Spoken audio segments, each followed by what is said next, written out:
Grand Rising gods and goddesses. I hope you all enjoying your day. It's a beautiful life. I was just sitting here thinking about some things, and it's just some things I want to address today. It may be a little touchy for a few people, but it was just something I was doing a meditation, and there's some things that was going on in my life also that made me want to think about these things and our children. So since we had this virtual learning, the back and forth going back to school since the pandemic, a lot of our kids are failing. Like they're doing bad, the adjustment with moving them around back and forth. And I want to say, parents, you have to be a little more easier on your children because it's rough on them. And we're going about our lives and we're working and we're making money and we know we have to take care of kids and we know they want things. So we want them to do right so they can be deserving of the things that we give them. But at the same time, they're living a life and they're growing in a world it's a lot different than a lot of us parents and grandparents grew up in. It's a lot different. Like it's a lot harder on us. The teachers are going through a lot more. And this is one thing I want to touch on. A lot of the subjects that we're teaching our children are not our children. Okay, so you look at it like this. We as adults know we need math, reading, English, so we can communicate, science, chemistry. Those are the subjects that are important. And then there's a lot of other things that they're teaching our kids that is not holding their attention because inside they know that this doesn't interest me because we all have a soul, we all have a purpose in life. And our purpose, it starts from the beginning. Some of us take longer roads to get there. So what I would say is pay attention to your children very closely and see what they gravitate towards. See what they excel in and nurture that part of them. And if you nurture that part of them, they will be great and they will be happy because, for one, it'll bring your relationship closer because you're not trying to make them do something that they don't want to do. Even though sometimes, you have to do things they don't want to do, clean up, chores. But I mean, as far as making life decisions, because school is actually a life decision. You're choosing to do that to go into the workforce because school actually conditions us to go into the workforce. Like public school doesn't condition entrepreneurs. They don't teach economics as a regular course. And if they do have it, it's extracurricular. When that should be a basic course, basic curriculum.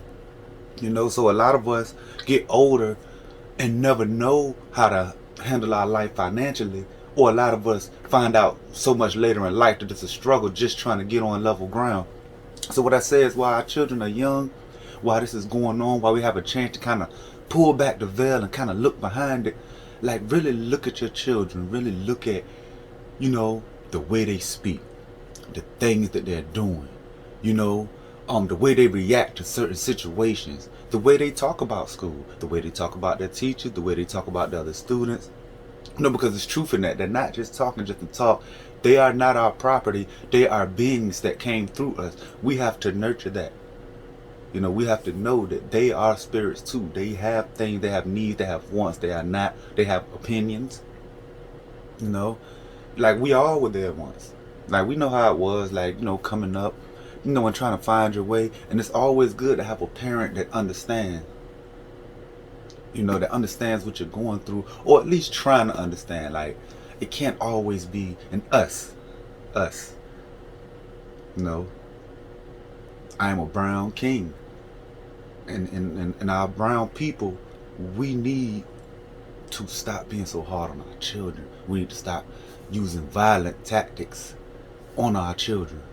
Because it's a generational thing. Like, as soon as a kid have an opinion, or you on the phone, and you don't have time, you're yelling at them, and we're hitting them, instead of talking to them. And then we wonder why our relationships with them is not as enriched as it could be. But that's just learning and growing, and which we all would do, anybody that's on the path to elevation. Because there's a lot of people like that's caught in the matrix, and they're so blinded and they're so used to the way things have been that they can't even see what, somebody like me is saying. But the people that do understand we have to nurture our kids and teach them the essential for life. Horticulture, economics, physical strength, and whatever talents they possess naturally is probably where they're going to excel. So you might want to just see and, kind of tap into that, help them tap into that. Educate them. We don't have to depend on the public school system or the private school system. We don't have to depend on that, because we all know that the lessons in life come from life. So take what you know and what you've learned and give it to your kids early. Like if you learn how to make money, don't just let them go to school and then when they turn 17, you say, well, look, I'm going to show you how to make money. No, teach them about money young. Teach them through games, through books, through whatever method that your child receives the best. Because there's so much potential that we're just losing and that we're lacking just because of the way that a system is set up. And I just wanted to touch on that.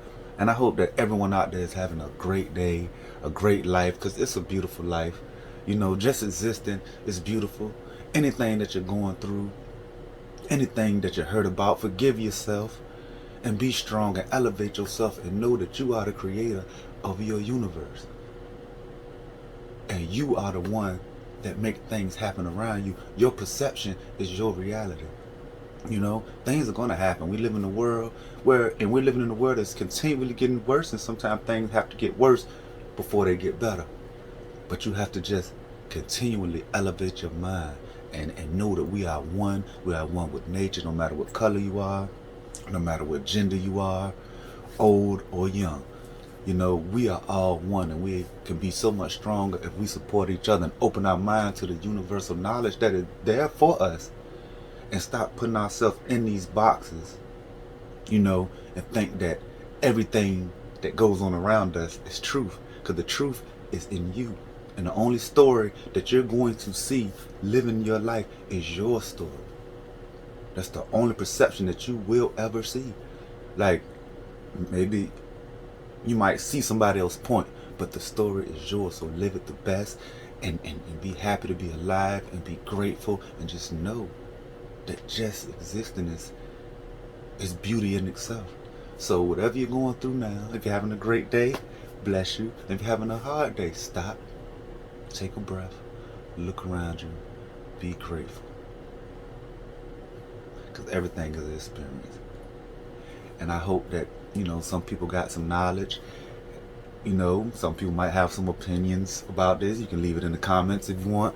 And I do read them all, because I do respect humanity, and I do think that we can be stronger if we come together.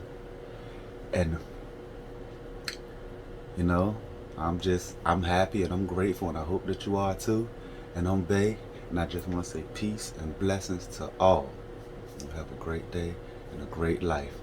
Nigga, don't say something, nigga. Text, Snapchat, and then tweet it. Put some salt on the motherfucker, share it with your friends, then eat.